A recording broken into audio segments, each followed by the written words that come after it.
Family Foundation will share about collecting from a collector and collector's perspective. We also have Todd Osfeld is on his way from San Francisco, so he'll be joining us a little bit later. Runs an amazing gallery up in San Francisco, as well as artist Tino Rodriguez. I'm going to turn it over though to my colleague here at MACLA, our Associate Director and Senior Curator, Monica Ramirez Montagu. So here we go. Welcome everyone. Tino. I was a little scared. My name is Monica Ramirez Montagu. I'm the Associate Director here at MACLA. Welcome everyone. I'm honored to be here moderating this panel. And I just wanted to let you all know that this is an event that we are hoping to have a very energetic, dynamic discussion that will possibly encourage you in start collecting Latino art. As you can see, our auction exhibition is up on the walls right now. This year, the event will be a little different from past years. The difference is that you can actually start buying work today. First come, first serve. So if you see anything that is catching your attention on those walls over there, do go ahead and place your bid today because you will be able to buy that work over there. These work on these two walls are going to be up for auction on our fundraiser, annual fundraiser, and our auction night. And so these works over here, you cannot buy today. You will have to come to our auction. But anything else that you see, do ask the staff members. We have a lot of information on the artists this year, and we hope you enjoy. So today we have Carmen Castellanos, President of Trustees of the Castellano Family Foundation. The Castellano Family Foundation supports organizations that are in or serve Santa Clara County, guided by the values of community, family, social change, empathy, and integrity. The foundation works toward promoting Latino arts, culture, and enabling Latino youth and youth of color to achieve their education goals and investing in the leadership of Latinos and their nonprofit partners. In addition to her leadership in the foundation, Carmen is a member of the National Association Latino Arts and Culture Board of Directors and the Latina Coalition of Silicon Valley, the Santa Clara County Office of Education, Artspiration Steering Committee, and a fellow of the American Leadership Forum. Thank you, Carmen, so much. And our other panelist is virtually not here either, but it's a prominent San Francisco gallerist, Todd Osfeld. Todd actually does represent two Latino artists in his gallery, and he's probably stuck in traffic and on his way from San Francisco. He will join the conversation as soon as he arrives. And we also have Tino Rodriguez, which a lot of you know his work. He had an important exhibition at the San Jose Museum of Art, and we're great to have Tino here. Tino is based in San Francisco. He received his MFA from the University of Albuquerque and his BFA from the San Francisco Art Institute and studied in the Sorbonne. His work is in the collections of the San Jose Museum of Art, the Crocker Art Museum, and the Nevada Museum of Art in Reno. His paintings reflect his cultural background and aesthetic interests, including the Catholic churches of Mexico, Mexican storytelling traditions, and Aztec and Mayan myths. In his paintings, such different cultural influences now commingle with art historical references, Hindu deities, and allusions to the contemporary world. Rodriguez's work also challenges received gender ideologies and other strategy with personal roots.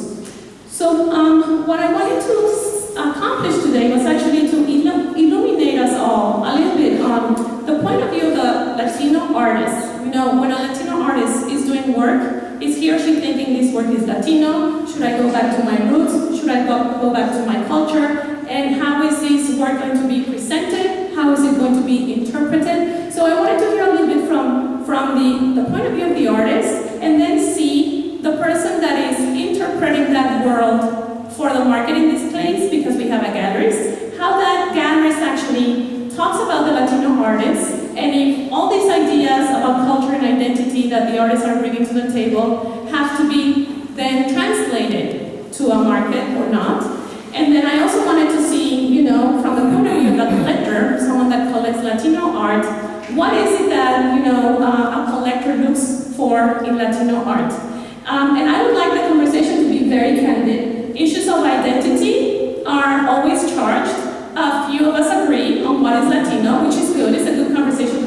Latin American. And so I'd like to discuss these issues, and it's okay to not agree, but I think what we want is like this candid conversation of, is being a Latino helping us in the art market? Is it not? How do we feel about this? Because these are important issues to actually have a discussion here at MACLA. So, first of all, I wanted to know if you can hear me well, or yes, okay. So I'm going to pass the microphone actually to Carmen Castellano, and hopefully she can tell us a little bit about her collection, what she's looking for in artists, and if she feels there's something in common that Latino artists have, or what are you looking for in a Latino artist when you collect Latino art? So Carmen, I think you have a microphone on that side. Yes. There you go. Thank you, Monica, for that introduction. I want to first of all thank MACLA for creating this presentation tonight as part of the annual art exhibit. It's Angie and Joey in particular are very helpful to me in preparing for this. I want to thank my husband Al Alcadio. He took some photographs of some of the pieces in our collection, and they came out quite beautifully. And I want to thank you, the audience, for being here on this rainy evening. And what I have to say, I've had no formal education in art. I've never taken an art history class or an art appreciation class.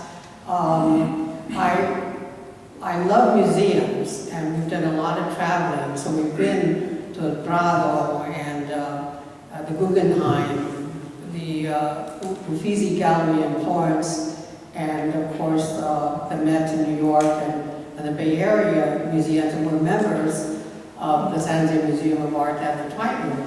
So we're avid fans of museums, and I'm always inclined to visit whatever museums there are in the places we've gone to. And why is it that we collect Latino art? And I have to give credit to my family, my upbringing. My mother in particular loved culture and art. She loved opera, she loved classical music, so I was raised with that kind of surrounding. I and two of my sisters had 10 years of piano lessons. I had many years of dancing lessons. So I grew up in a home that really had a love of art, and in particular a love of the Mexican culture. Although we spoke English at home, I was certainly exposed to Spanish in terms of conversations with family members. And so it was a very rich cultural experience growing up. And on top of that, I'm the youngest of four sisters, and my eldest sister, Dolores Ramirez, was an artist. So I grew up in a household with an artist. And she was very different from the rest of us. She was kind of a dreamer. She'd be walking around and her head in clouds, just I'm sure with these beautiful visions of, creative ideas she had in her mind. And, was drawing from the time she could hold a pencil. And so I was very fortunate to be raised in that way and have that appreciation for what an artist is like and how they evolve. She ended up going to getting a fine arts degree from CSU Hayward, and she was a teacher, and then she became a multi-arts program coordinator for the YWCA in Palo Alto. And then she finally retired in her 60s and was able then to devote, more time to creating her art. And she not only did drawings, oil and watercolors, the pencil, but she was also a knitter and a quilter.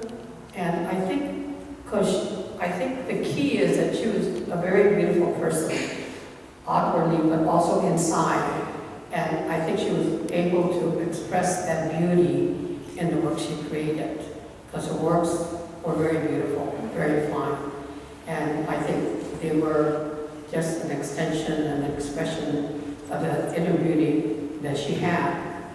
I'm going to show some photographs of some of our collection and sort of explain how it is that we acquired and what interested us in purchasing some of these pieces.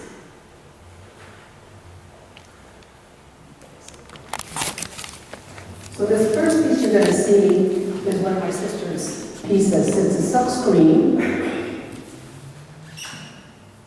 Am I doing this right, Joey? Yeah, just hit the space. The space bar. It's a silk screen that she did while she was in Hayward, and it's called Recuerdos del Alma.